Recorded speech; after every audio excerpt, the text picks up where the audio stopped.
ಗುಂಡ್ಲುಪೇಟೆ ತಾಲೂಕಿನ ಕಗ್ಗಳದಹುಂಡಿ ಸಮೀಪ ನಿರ್ಮಾಣವಾಗಿರುವ ಚೈನಾ ಮೂಲದ ಚೆಂಡು ಹೂ ಸಂಸ್ಕರಣಾ ಘಟಕದ ವಿರುದ್ಧ ಇಲ್ಲಸಲ್ಲದ ಆರೋಪಗಳನ್ನು ಮಾಡಲಾಗ್ತಾ ಇದೆ.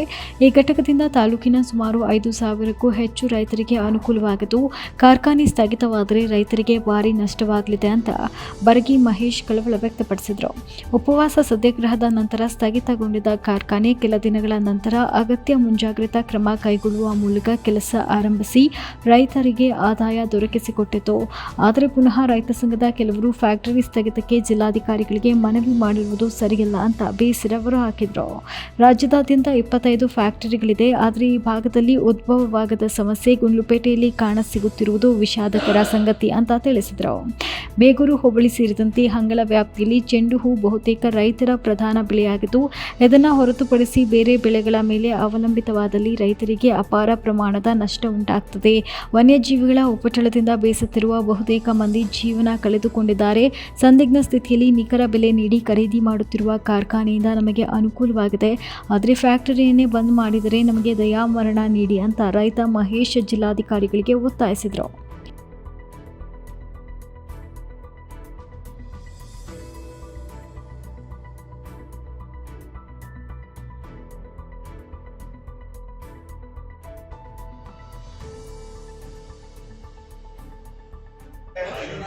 ಚೈನಾ ಕಂಪ್ನಿ ಬಗ್ಗೆ ಎಲ್ಲರೂ ಬೇಡ ಅಂತ ಹೋಗಿದ್ದಾರೆ.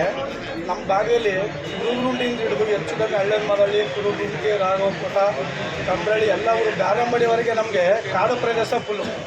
ಚೆಂಡು ಬಿಟ್ಟರೆ ನಮಗೆ ಏನೂ ಬೆಳೆಯೋಕ್ಕಾಗಲ್ಲ. ಜೋಳ ಮಾಡಿವ ಹಂದಿ ತಿನ್ಕೋತಾವ, ರಾಗಿ ಮಾಡಿವ ಹಂದಿ ತಿನ್ಕೋತಾವ, ಹತ್ತಿ ಮಾಡಿವ ಜನ ತಿಂತಲ್ಲಂಗೆ ಹಂದಿ ಪ್ರಾಣಿಗಳು, ಜಿಂಕೆಗಳು ಎಲ್ಲ ತಿನ್ಕೋತಾವ. ಚೆಂಡು ಏನಂದರೆ ನಮಗೆ ಒಂದೊಂದು ವರ್ಷಕ್ಕೆ ಒಂದೊಂದು ರೈಟು ಜಾಸ್ತಿ ಮಾಡ್ಕೊಯ್ತ. ಬೇರೆ ಬೆಳೆಗೆ ನಮಗೆ ಇಳಿಕೆ ಆದ ಹೊರತು ಜಾಸ್ತಿ ಆಗಲ್ಲ. ಅದರಿಂದ ನಮ್ಗೆ ಚೆಂಡು ಇರೋದ್ರಿಂದ ನಮ್ಮ ಭಾಗದಲ್ಲಿ ನಮ್ಗೆ ರೈತರು ಒಂದು 4 ಕಾಸು ಕಾಣ್ತೀವಿ, ಎಲ್ಲವೂ ಮಾಡ್ತೀವಿ. ಚೆಂಡು ಉಳಿಸ್ಕೊಳ್ಳೋಕ್ಕೋಸ್ಕರ ನಾವು ಉಗ್ರ ಹೋರಾಟನೇ ಮಾಡ್ತೀವಿ. ಇದ್ರ ಬಗೆಗೆ ಚೆಂಡು ಕಂಪ್ನಿ ನಮಗೆ ಬೇಕಲೇಬೇಕು.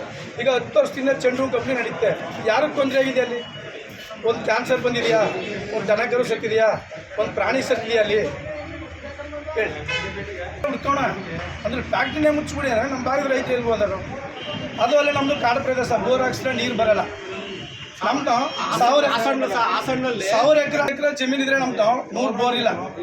1000 ಅಡಿ ಹೊಡಿಸು ನೀರು ಬರೋಲ್ಲ. ನಾವು ಆಕಾಶ ಮಳ ಭೂಮಿ ಬೆಳೆಯೋರು. ಅದರಿಂದ ನಮಗೆ ಚೆಂಡು ಕಂಪ್ನಿ ಬೇಕಲೇಬೇಕು. ಇದಕ್ಕಾಗಿ ನಾವು ಇವರು ಚೆಂಡು ನಿಲ್ಲಿಸ್ತೀವಿ ಅಂದ್ರೆ ನಾವು ಆತ್ಮಹತ್ಯೆಗೂ ಹೊಡಿಯೋವಿ, ಉಗ್ರ ಹೋರಾಟಕ್ಕೆ ಮಾಡ್ತೀವಿ. ಅದು ಬಿಟ್ಟರೆ ನಾವು ದಯಾಮರಣಕ್ಕೂ ಬರ್ತೀವಿ. DC ಅವ್ರಿಗೂ ಕೇಳ್ತೀವಿ, ಕೇಂದ್ರ ಸರ್ಕಾರಕ್ಕೂ ಬರೀತೀವಿ, ರಾಜ್ಯ ಸರ್ಕಾರಕ್ಕೂ ಬರೀತೀವಿ, ತಹಸೀಲ್ದಾರ್ಗೂ ಬರೀತೀವಿ. ಇದು ನಮ್ಮ ಬೇಡಿಕೆ. ನಮಗೆ ಚೆನ್ಮಲ್ ಕಂಪ್ನಿ ಬೇಕಾದ್ರೆ ವಾಸನ ಬರೆದ ರೀತಿ ಅದನ್ನು ಇದು ಮಾಡಿ ಸರಿ ಮಾಡೋಣ. ಅಂದರೆ ಕಂಪ್ನಿ ನಿಲ್ಲಿಸ್ತೀವಿ ಅಂದರೆ ಇದಕ್ಕಾದ ಉಗ್ರ ಹೋರಾಟ ನಾವು 24 ಗಂಟೆ ಉಗ್ರ ಹೋರಾಟನೇ ಮಾಡ್ತೀವಿ. ಭಾಗದಲ್ಲೆಲ್ಲ ಜಾಸ್ತಿ ಚೆಂಡು ಬೆಳೆಗಾರಿಕೆ ಜಾಸ್ತಿ ಇದ್ದಾರೆ. ಯಾಕಂದರೆ ನಮಗೆ ಕಾಡು ಪ್ರದೇಶದಲ್ಲಿ ಜೋಳ ಮತ್ತು ರಾಗಿ ಬೆಳೆಯೋಕ್ಕಾಗಲ್ಲ. ಹಂದಿಗಳು, ಆನೆಗಳು ಫುಲ್ ಗಾಳಿ ಇರೋದ್ರಿಂದ ಚೆಂಡುಮಲೆಗಳೇ ಜಾಸ್ತಿ ಬೆಳಿತೀವಿ. ಅದಲ್ಲದೆ ನಮಗೆ ಈ ಫ್ಯಾಕ್ಟ್ರಿ ಬಂದಾಗಿಂದ ಒಳ್ಳೆ ಉತ್ತಮವಾದ ಬೆಲೆಯನ್ನು ನಮಗೆ ಕೊಡ್ತಾ ಇದ್ದಾರೆ. ಒಂದು ಫಿಕ್ಸೆಡ್ ರೇಟಾಗಿ ನಮಗೆ ಕೊಡ್ತಾ ಇದ್ದಾರೆ. ಅದರಿಂದ ನಮಗೆ ಫ್ಯಾಕ್ಟ್ರಿ ಉಳಿಸ್ಕೊಡಿ ಅಂತೇಳಿ ನಮಗೆ ಒಳ್ಳೆ ರೇಟ್ ಸಿಗೋದ್ರಿಂದ ಚೆಂಡು ಜಾಸ್ತಿ ಬೆಳೆಯೋದ್ರಿಂದ ಎಲ್ಲ ರೈತರು ಸಹ ನಾವು ಇವತ್ತು ಮನವಿ ಸಲ್ಲಿಸುವಂತ ಇಲ್ಲಿ ಬಂದಿದ್ದೀವಿ. ದಾರಿನೇ ಇಲ್ಲ, ಮಾರ್ಗನೇ ಇಲ್ಲ. ವ್ಯಾಪಾರಿ ಮಳ ಆದರೂ ಕೂಡ ನಾವು ಅದನ್ನು ಕೆಲಸ ಮಾಡೋಕ್ಕೆ ನಮ್ಗೆ ಅನುಕೂಲ ಇದೆ. ಅದೇನು ಬರೀ ಚೆಲ್ಮಲ್ಗೆ ಹೂವಿನ ಫ್ಯಾಕ್ಟ್ರಿ ಬಗ್ಗೆ ಮಾತಾಡಬೇಕು. ಟ್ರಿಪ್ಪರ್ ನಾವು ಕೇರಳಕ್ಕೆಲ್ಲ ಹೋಯ್ತವಲ್ಲ, ಒಬ್ಬ ವೆಹಿಕಲ್ ತಗೊಂಡು ಹೋದ್ರೆ ಇನ್ನೂಟ ಕಣ್ಣು ಬಿಟ್ಕೊಂಡು ಹೋಗೋಕ್ಕಾಗಲ್ಲ. ರಪ್ಪ ನೋಡಿತಾವ, ಕಲ್ಲೆಲ್ಲವೇ, ನೀರೆಲ್ಲವೇ ಕಣ್ಣಿಗೆ ಆಡ್ತದ. ಅದನ್ನು ಕೇಳೋಕ್ಕಾಗಲ್ವಾ? ಅದು ಕೇಳೋಕ್ಕಾಗಲ್ವ ಸರ್? ಅದು ಅನ್ಯಾಯ ಆಗುತ್ತೆ ತಾನೆ. ಈಗ ಗಂಡ ಹೆಂಡತಿ ಪ್ರಾಮಿನ ಹೋದ್ರೆ ಇನ್ನೂಟಿಯ ಟ್ರಿಪ್ಪರ್ ಹೋದ್ರೆ ಒಳ ಕೇಳಿತದ ಗಾಡಿ. ಕೇರಳಕ್ಕೆ ನೀವು ಇದು ಕಲ್ಲು ಮರಳೆಲ್ಲ ಸಪ್ಲೈ ಮಾಡ್ತಿದ್ದಾರೆ, ಅದು ಮಾಡ್ಬೋದಾ? ಇದು ರೈತರದು. ಒಬ್ಬ ಟಿಪ್ಪರ್ ಮಡ್ಗೋ 10-15 ಮಡ್ಗೋಣ, 30 ಮಡ್ಗೋಣ ಒಬ್ಬ ಅವ ಅನುಕೂಲವಾಗಿರೋದು. ಈ ರೈತ ಇವ ಎಡ್ತಿ ಮಕ್ಕಳು ಕಟ್ಕೊಂಡು ಇವ ಸಾಯೋದು.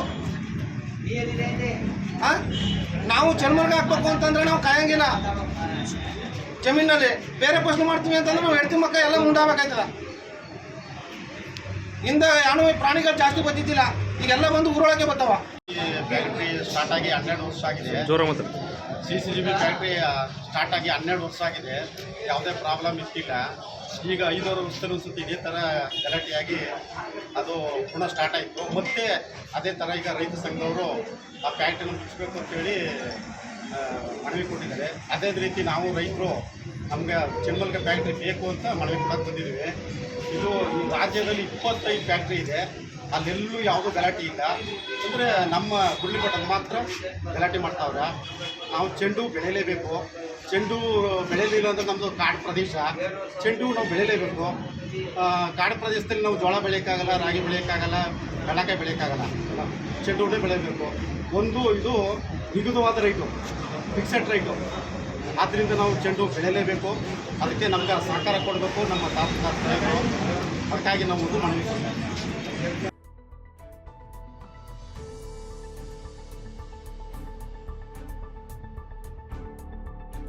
ವರದಿ ಶಿವಕುಮಾರ್, ಗುಂಡ್ಲುಪೇಟೆ.